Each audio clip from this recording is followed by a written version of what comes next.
deň, tu je Peter Kovačík zo spoločnosti Internet for You SRO.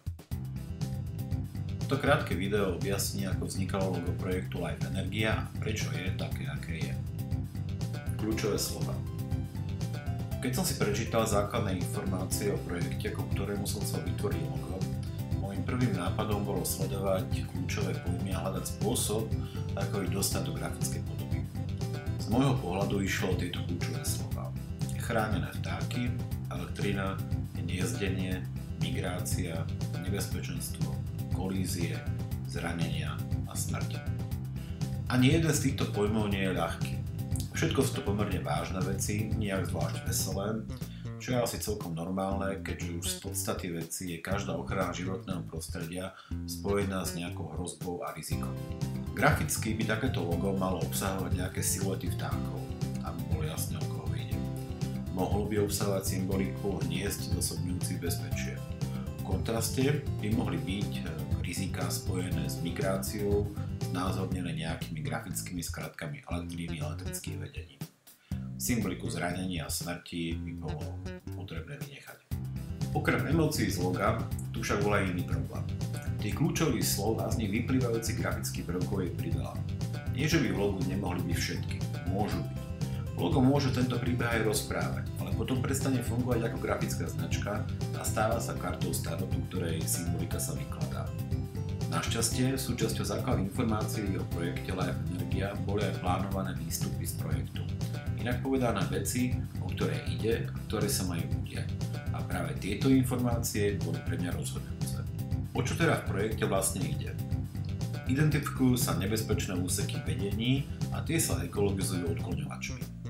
Vysadia sa stovky stromov, zabezpečí sa nové vybavenie rehabilitačných staníc, pribudú desiatky hniezdnych búdok a podložiek. Všetko skvelé a pozitívne veci. A potom sú tu účastníci projektu. To, že sa spojí Európska únia s ochranármi a akademickou obcov, je asi celkom bežné. V tomto prípade sa k nim pridáva aj náš štát a veľké domáce energofirmy. A to je výborné.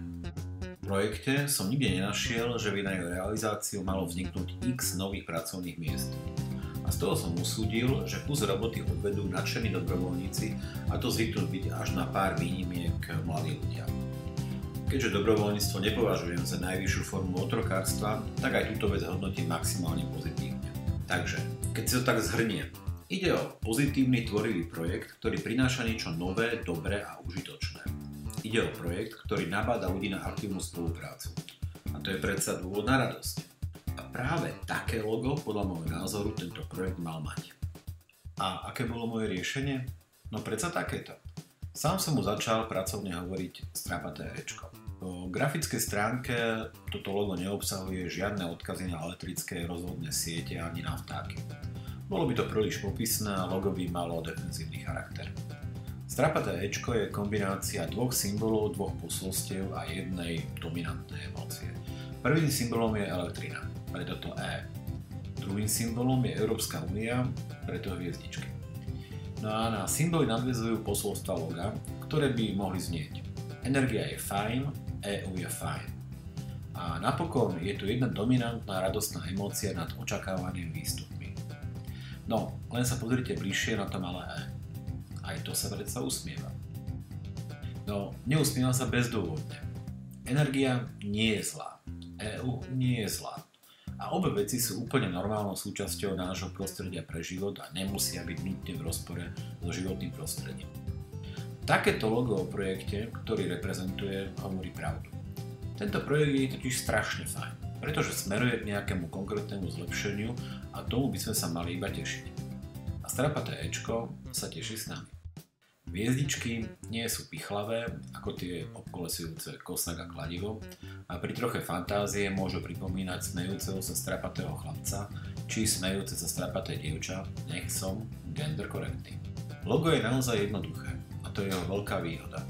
V základnej podobe má logo charakter ľahko identifikovateľné a najmä ľahko zapamätateľné značky.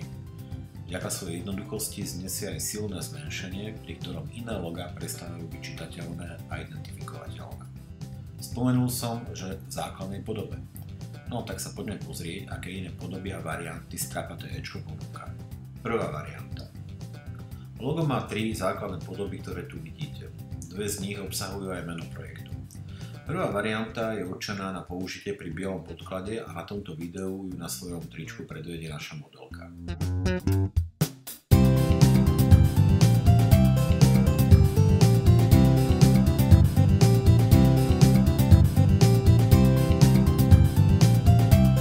Druhá varianta. Aby bolo možné umiestniť logo na čierny podklad, bolo potrebné zmeniť jeho farby. Zelenú nahradila oranžovo-žltá a modrú je svetlejšia varianta. Poprosím modelku v čiernom tričku.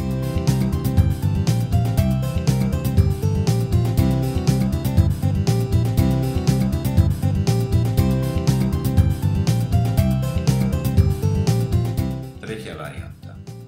Ide o čierno-bielú variantu určenú pre tmavé farebné podklady. Z hviezdičiek a slova Live ostávajú len obrysy. Podstatné pri použití tejto varianty je zachovanie kontrastu.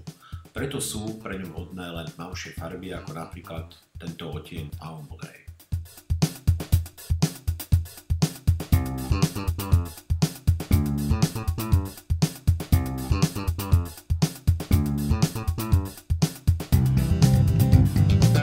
Štvrtá varianta.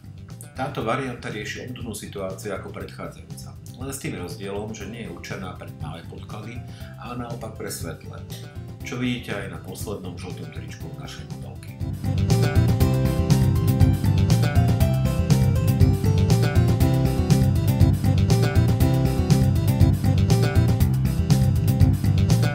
Tak a dostali sme sa na záver. Som rád, že ste si vybrali práve moje logo a všetkým, čo na projekte Live Energia spolupracujú, želám šťastia a úspech. Šampanské už máme v rukách, takže veľa šťastia so strapatým éčkom a nech vás logo sprevádza. Na zdravie!